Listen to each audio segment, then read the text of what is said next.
A particle located at x equals to 0 at time t equals to 0 starts moving along the positive x direction with the velocity v, which varies as v equals to alpha root x. Then velocity of the particle varies with time t as. बच्चों आपको expression v equals to alpha root x given है. Particle initially t equals to 0 पे कहाँ पे located था, origin पे x equals to 0 पे.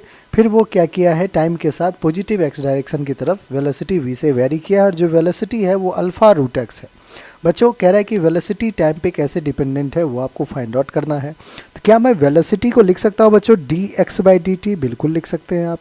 dx by D T is alpha root x. ठीक है, यहाँ से मैं लिख सकता हूँ dx upon root x is equals to alpha D T. क्या यहाँ तक लिख सकते हैं? हाँ लिख सकते हैं. अब बच्चों आप इस एक्सप्रेशन को, कौन सा expression, dx upon root x is equals to alpha D T को इक्वेशन 1 कहता हूँ मैं. Integrating equation 1, integrating equation 1, what we get is, integrate कीजिए बच्चों, integration of dx upon root x which is equals to integration of alpha into D T.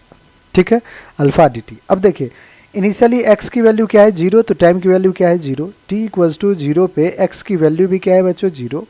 t equals to let's say t time पे x की value क्या ले लेते हैं अपन, x ले लेते हैं. आइए इंटीग्रेट करते हैं LHS को. तो रूट x मतलब x टू दी पावर क्या है, हाफ है, ये ऊपर चला जाएगा तो x टू दी पावर क्या हो जाएगा, माइनस का 1/2. तो माइनस 1/2 का integration plus 1 upon minus 1/2 plus 1, यही तो करते हैं बच्चों. और लिमिट क्या है आपका, लिमिट है 0 से x which is equals to alpha. Integration of dt will be t, upper limit है t, लोअर लिमिट है 0. बच्चों यहाँ जब आप सॉल्व किए होगे तो x to the power minus 1/2 plus 1 that is 1/2, x का पावर हो गया 1/2, और नीचे भी minus 1/2 plus 1 that is 1/2. Limit क्या है बच्चों 0 to x is equals to alpha, upper limit है t माइनस लोअर लिमिट है 0. बच्चों यहाँ सॉल्व किया हमने तो x टू दी पावर 1/2 को पहले ऐसे लिख लीजिए, 2x to the power 1/2 that is 2 root x, minus का x की जगह 0 रखें, 0 का पावर समथिंग 0 ही होगा, is equals to alpha into T. I hope बच्चों यहाँ तक कहानी समझ में आ रहा है. यहाँ पे अब मैं लिख रहा हूँ तो 2 रूट x कितना आ रहा है, अल्फा टी.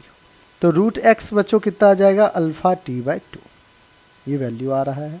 लेकिन आपसे ये तो आपने x t से कैसे रिलेटेड है वो लिखा है, हमें क्या कहा जा रहा है कि वेलोसिटी t पे कैसे डिपेंडेंट है. तो एक्सप्रेशन क्या था, v is alpha root x. तो आपको हो गए v is alpha root x expression था. तो अल्फा रूट x कितना आ गया बच्चों, अल्फा टी बाई 2. तो आप कहोगे v is alpha square by 2 into T. That means v कैसे रिलेटेड है, तो v is directly proportional to t. v कैसे रिलेटेड है, तो v is directly proportional to t, और v is directly proportional to t हमारा कौन सा एक्सप्रेशन है बच्चों. तो आप कहोगे हमारा ऑप्शन नंबर 1 है, और 1 ही हमारा क्या है, बिल्कुल करेक्ट आंसर है.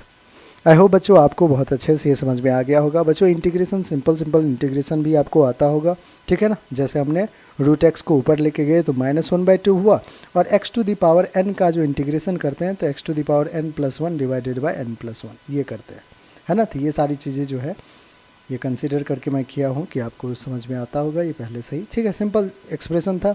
तो ये बच्चों आपका फाइनल जो है v is directly proportional to t, ये आपका फाइनल आंसर है, ठीक है.